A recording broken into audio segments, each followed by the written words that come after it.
This topic is really important to me because I think it's just accepted as normality. And, I grew up pretty rough. Like before my 10th birthday, I was experiencing drugs, alcohol, and even suicide attempts, which is obviously, I wouldn't want any young person going through that. And porn was one of them. I was introduced to that at about 9 years old. And to me, even though I didn't know what it was doing to me, now looking back and reflecting on my life, I realised that this was slowly kind of destroying my my innocence and kind of taking me down a road that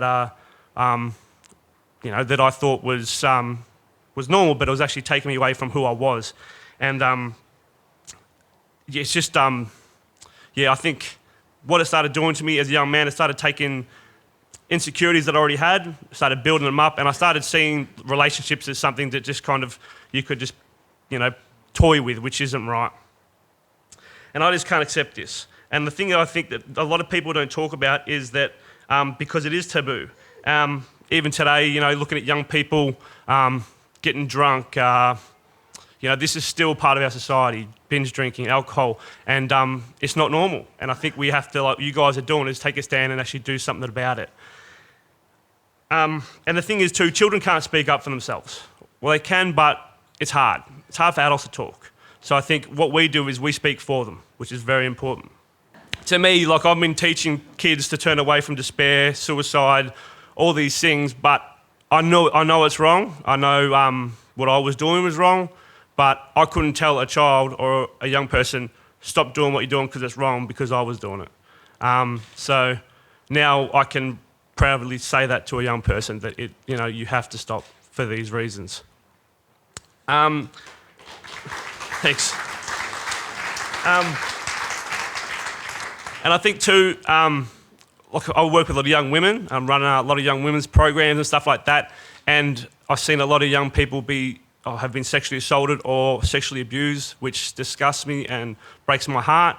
And I think, for them to tell me that what they have seen in porn is how they think they should be treated, that angers me. That pisses me off.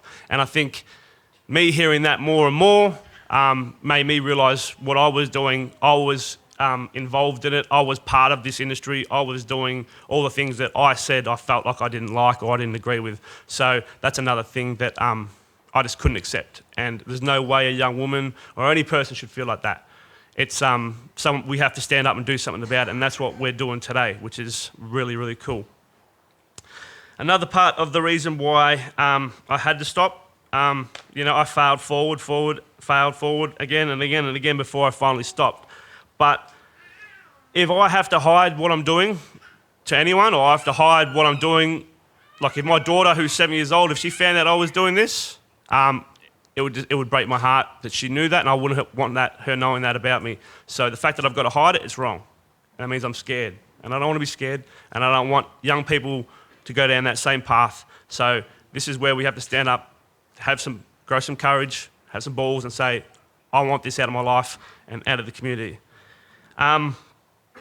Just to finish off, so obviously my goal of the last 3 years in this community is to make a change, and I'll continue to do that, especially with you guys here today. Not many people would do what we're doing, and we've got to be a voice for young people. I've got one more quote that I really like from St. Francis, and he said, and I really connect with this, I have been everything unholy.